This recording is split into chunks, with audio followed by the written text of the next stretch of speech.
Masih setelah Anda di Sapa Indonesia Siang, masih juga kita membahas mengenai ini gerakan yang menarik, sehari menjadi menteri melalui video blog. Dari tadi para wanita sudah berbicara banyak ya kan. Ibu Yohana juga bercerita bagaimana pandangan mengenai perempuan di Indonesia. Tadi juga Mbak Isni juga. Nah, saya sekarang pengen ke Pak Maruli dulu nih sebagai laki-laki, sebagai pria nih Pak. Kalau kita perhatikan dari ketenaga kerjaan sendiri, bagaimana sebenarnya prospek wanita sampai saat ini? Apakah rasionya masih begitu rendah atau seperti apa? Padahal potensinya seperti apa? Ya, sebenarnya kalau prospeknya sangat tinggi ya. Sudah banyak kalau kita lihat tuh banyak orang ilmuwan, cendekiawan itu wanita-wanita. Jadi saya sangat menyambut baik, memang ini dari mulai awal. Seperti anak-anak inilah yang kita didik. Nanti akan menimbulkan suatu kelompok wanita yang mempunyai kompetensi, skill, sehingga daya saing tinggi. Yang kedua, kalau kita lihat dari tingkat partisipasi angkatan kerja, jadi bagaimana aktivitas ekonomi. Memang kalau kita lihat, laki-laki itu masih lebih tinggi dari perempuan. Benar, ini dari datanya. Nah, yang utama, ini sekarang, kalau ini kita biarkan, ini bahaya. Kita mau menaikkan partisipasi daripada perempuan itu sama dengan laki-laki atau lebih dikit lah. Sehingga bersama-sama keduanya laki-laki perempuan itu memberikan kontribusi ya aktivitas ekonomi. Artinya para pria juga harus mengakui kesamaan dan kompetensi dimiliki oleh perempuan ya Pak? Oh iya, kita memang nggak akan membedakan itu ya. Di dalam peraturan-peraturan seperti kita itu nggak membedakan upah, nggak ada. Jabatan, pekerjaan.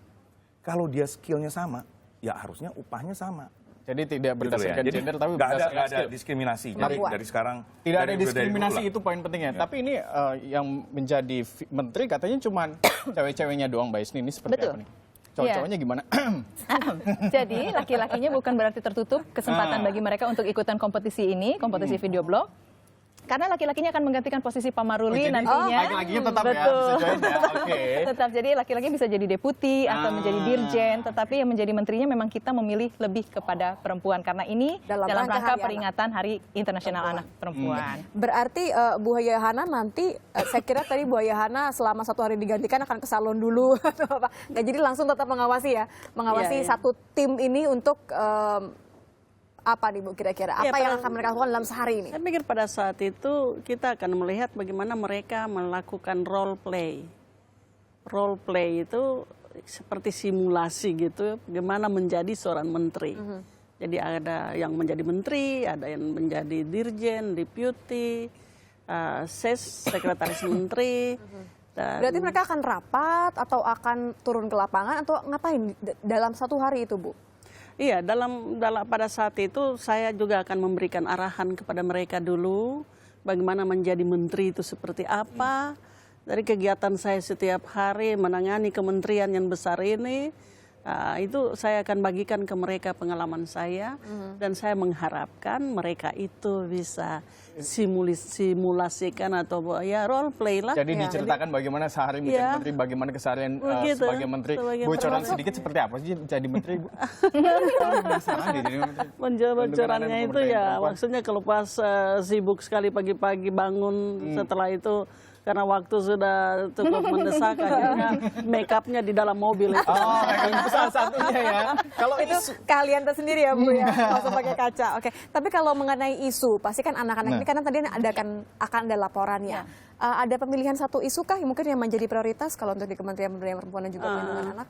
Saya melihat tadi yang sudah disampaikan mengenai pernikahan ya jadi di bawah umur ya child marriage ini ya itu menjadi perhatian kita dari kementerian.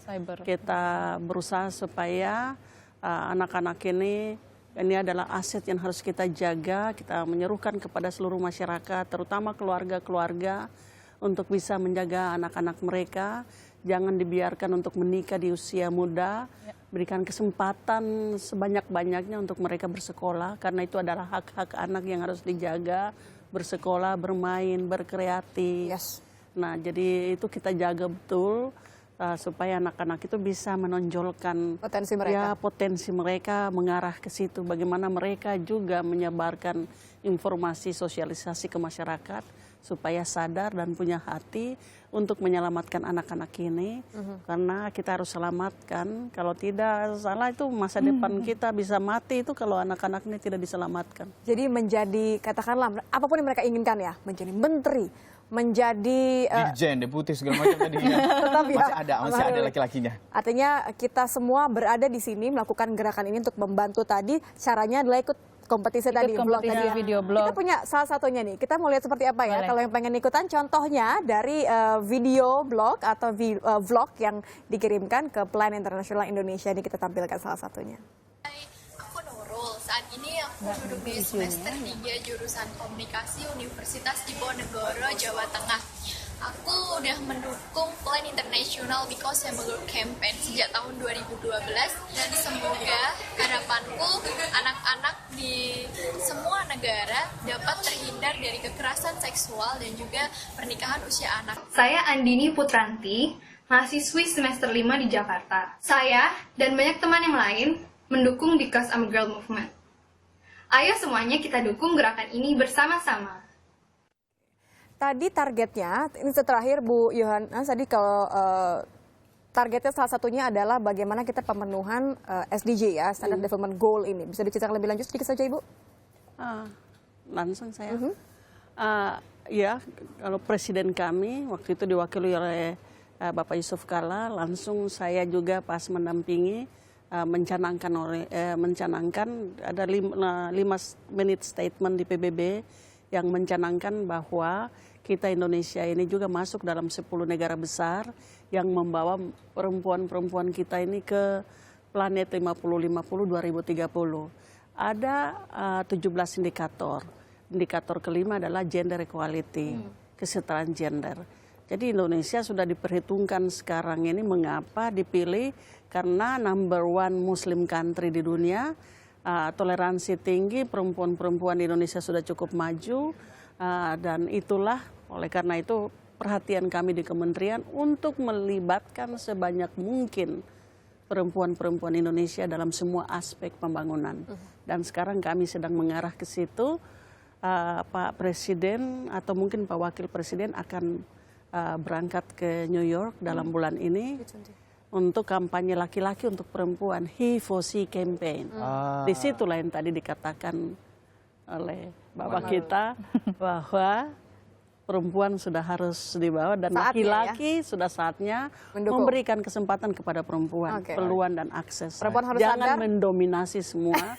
Karena kami mengharapkan perempuan-perempuan ini bila mana berjalan setara dengan laki-laki, berarti akan Jalan indah. berdampingan begitu ya Bu ya? Akan semakin Sama indah hebat. nanti Saya ke depan. setuju sama kata-katanya Ibu, saya dukung bukan hanya karena saya perempuan ya, tapi saya yakin bahwa perempuan-perempuan itu harus sadar. Mereka punya potensi, mereka punya kesempatan yang sama, sekelilingnya harus mendukung gerakan ini. Jadi tadi ikutan gerakan Because I'm a Girl atau Because I Support a Girl. Ya, semuanya mau laki-laki mau perempuan itu harus mendukung semua ini semua karena semuanya adalah anak bangsa Indonesia. Terima kasih Bu Yohana, terima kasih Mbak Isni, terima kasih Pak Maruli sudah hadir di Sapa Indonesia Siang.